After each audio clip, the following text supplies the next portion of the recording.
वर्षा खत्री जी। राधे राधे महाराज जी। राधे राधे महाराज जी। महाराज जी, विवाह के बाद एक स्त्री का जीवन कैसा होना चाहिए जिससे वह प्रतिकूलता और अनुकूलता में सामान्य रहकर एक सुख शांति पूर्वक अपना वैवाहिक जीवन व्यतीत कर सके, और एक स्त्री को अपने जीवन में क्या क्या सावधानी रखनी चाहिए जिसका घर परिवार उससे सुखी रहे? पहली बात है कि नींव ही खराब हो रही बच्चा, तो हम क्या उपदेश करें? जो गर्लफ्रेंड बॉयफ्रेंड ये चरित्र दूषित हो रहे हैं, वो घर परिवार चलाने के लिए जो हमें धर्म पूर्वक पवित्रता चाहिए वो तो पहले ही नष्ट हो जाती है। आज का जो समय है बच्चा, अब हम ये नहीं कहते कि नहीं होंगी या नहीं होंगे, ऐसे बच्चे बच्चियां होंगी जो पवित्र होंगे, लेकिन मुश्किल है। मुश्किल तो सबसे पहली बात चरित्र पवित्र होना चाहिए। अब यहीं से नींव बर्बाद हो जाती है। और दूसरी बात भगवत आराधना होनी चाहिए।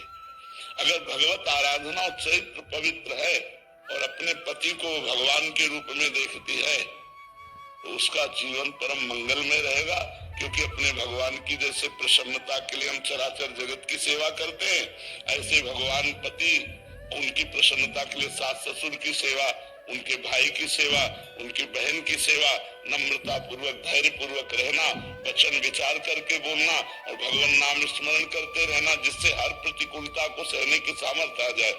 अपने पति के सिवा उत्तम के बस असमन माही, सपने हूँ आन पुरुष जग नाही। स्वप्न में भी कोई और पुरुष भी है ऐसी भावना ही ना हो, केवल पुरुष भाव अपने पति में ही हो। फिर मध्यम परपति देखे कैसे, भ्राता पिता पुत्र निज जैसे। जो दूसरी कोटि की पतिव्रता है वो समान वाले को भाई, बड़े वाले को पिता, छोटे वाले को पुत्र के समान कभी पुरुष रूप में काम भाव से वो देख ही नहीं सकती है। तो अपने को चाहिए कि हम हमारी यही जबान रुक जाती है कि जब नींव ही खराब है तो क्या उपदेश करे। कोई विरला ही ऐसा होगा जो अपने चरित्र को बचावे। हमको एक सिद्धांत सुनाया गया था कि धन नष्ट हुआ तो कुछ नहीं नष्ट हुआ, स्वास्थ्य नष्ट हुआ तो कुछ नष्ट हुआ, और चरित्र नष्ट हुआ तो सब कुछ नष्ट हो गया है। अब उल्टा है, तो चरित्रवान ही चाहे पुरुष हो चाहे स्त्री हो वही सदगृहस्थ है। जो चरित्रवान है, जिसका चरित्र पवित्र है और सदग्रंथों का स्वाध्याय करे, जैसे रामचरितमानस है, भागवत है, अपने घर में बैठ करके 10-20 मिनट 30 मिनट कुछ कीर्तन करे, ठाकुर जी की आरती पूजा करे, परिवार की सेवा करे, पति की सेवा प्रधानता रखे, ठाकुर जी की दूसरे नंबर में, ठाकुर जी की सेवा दूसरे नंबर में, गृहस्थ जो सदगृहस्थ पत्नी है उसको रखे। अब उसको ऑफिस जाना है, अब ठाकुर जी की आप आरती कर तो रख दो आरती, पहले उसकी रसोई बनाओ, टिफिन लगाओ, उसको पवाओ, उसको जाने दो, फिर बाद में पर्दा खोलो और एकांत में ठाकुर जी की आराधना करो, नाम जप करो। अपने पति को भगवान का स्वरूप समझे, पर पुरुष की तरफ दृष्टि न रखे और धैर्य पूर्वक पति की प्रसन्नता के लिए सास ससुर की सेवा करे, पति के परिवार के अनुकूल रहे धर्म पूर्वक, तो उसे गृहस्थ में रहते हुए भगवत प्राप्ति हो जाएगी।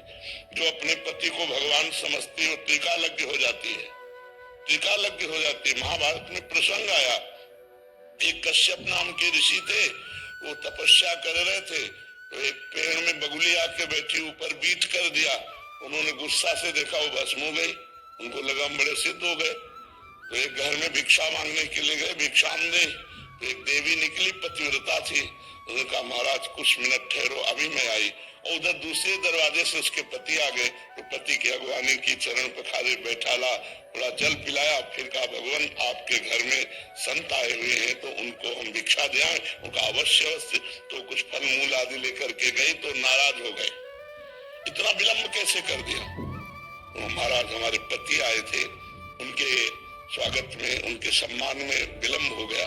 उनका तुम मुझे ऐसे वैसे समझते हो क्या कि हम दरवाजे पर इतनी देर से बोले महाराज महाराज गुस्सा मत हो, वो पेड़ की बगुली नहीं है कि तुम ऐसे देखोगे भस्म हो जाएंगे। वो कश्यप जी कांप गए कि ये बात एकांत की हमारे सिवा और कौन जानता है। तो बोले देवी तुम कैसे जान गए? बोले अपने पति की सेवा के प्रभाव से मैं त्रिकालज्ञ हूँ, भूत भविष्य वर्तमान तीनों काल का ज्ञान है। पति की सेवा से अनुसुईया जी ने भगवान को 6-6 महीने के बालक बना दिए।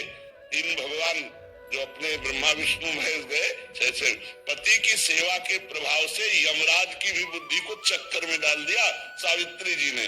बहुत बड़ी महिमा है अपने पति को भगवान समझकर, पर अनुकूलता और प्रतिकूलता को सहने के लिए भगवान का भजन, शास्त्र स्वाध्याय, सत्संग ये नहीं होगा तो प्रतिकूलता में फिर हमें द्वेष हो जाता है। अनुकूलता में तो राग होता है, प्रतिकूलता में द्वेष हो जाता है। राग द्वेष नहीं, प्यार होना चाहिए। प्रेम में देना ही देना है, लेने की भावना नहीं होती, सुख देने की भावना होती प्रेम में। तो अपने पति से प्रेम करे भगवत भाव से और नाम जप करे, सत्संग सुने, शास्त्र स्वाध्याय करे, बहुत बढ़िया सदगृहस्थी पार हो जाएगी और भगवान को प्राप्त हो जाएगा। महाराज जी एक प्रश्न है, आगे का प्रश्न है महाराज जी, जैसे आपने बोला कि कोई बिरला ही बचा है कि जो इस चरित्र में ना पड़ा हो, फिर उसके बाद महाराज जी, और उसके बाद अभी शादी घर वालों की अनुकूलता में कहीं करनी पड़ी और शादी हो गया महाराज जी, उसके बाद क्या पुराने वाले से संबंध, एक पहली बात महाराज जी, उससे घर टूटता है महाराज जी। और दूसरी बात महाराज जी, क्या उनको हम सच्चाई बतानी चाहिए पतिदेव को? ऐसा आया हमारे पास एक कि बताया तो फिर पूरा नष्ट भ्रष्ट हो गया। हाँ, वैसे कोशिश करनी चाहिए कि ना बताए जो गलती हो गई, क्योंकि उससे पति के प्यार में लघुता आ जाएगी। अपनी बात को, अपनी गलती को ना बतावे और आगे कभी भूल से गलती न होने दे, क्योंकि महाराज जी जनरली ऐसा हो। हाँ, जैसे आपका कोई मित्र रहा, आपसे गलत कदम उठ गए और अब आपकी शादी दूसरी जगह हुई तो भूल जाओ, मानो पूर्व जन्म की बात थी। आप गलती मत करना, नहीं तो परिवार जो है आपका, संबंध आपका जो है वो सब विच्छेद हो जाएगा। अगर आप ईमानदारी से पति से बता दिए उसका मन मलिन हो जाएगा, आपके प्रति अच्छे भाव नहीं रहेंगे। तो मुझे लगता है कि अपने पति प्रेम के लिए अपनी गलती का प्रायश्चित करे कि आप भूल से किसी पर पुरुष की तरफ आंख न उठावे, अपने पति को भगवत भाव से माने और पूर्व के सारे संबंधों का त्याग कर दे। जो गंदी बातें रही, जो गंदी चेष्टा रही, अगर ऐसा कभी पति ने सुन भी लिया, देख भी लिया, मैसेज भी देख लिया तो बहुत बड़ी हानि हो जाएगी। फिर उसके प्रेम में भी ऐसे पुरुष को चाहिए कि अगर कभी वैसी गलती रही है तो उसको छुपा ले और ब्याह होने के बाद अपनी पत्नी का भाव रखे, अन्य किसी से भाव न रखे, नहीं तो फिर गृहस्थ धर्म बहुत बड़े स्तर पे हो रहा है महाराज जी। अभी क्या मैसेज, कॉल और फिर वो संबंध विच्छेद, ये कारण। हाँ, हमें लगता है कि मतलब अब चूंकि धर्म ही नहीं रहा तो हम वार्ता क्या करें। अमर जी आप बार बार कह रहे नीवी ने। हाँ, अब मतलब जैसे धर्म युक्त हो तो वार्ता कर, जब भ्रष्ट ही चरित्र हो गया तो चलो अब संभाल लो, जब ब्याह हो गया तब से संभाल लो, लेकिन नहीं संभलेगा। जब बॉयफ्रेंड ब्रेकअप, बॉयफ्रेंड ब्रेकअप, तो फिर जनेंद्री कैसे एक अनन्य रह सकती है? जैसे हमारी रसेंद्री है ऐसे जनेंद्री है, ऐसे हर इंद्री की अनन्यता, हर इंद्री का ब्रह्मचर्य ही तप है।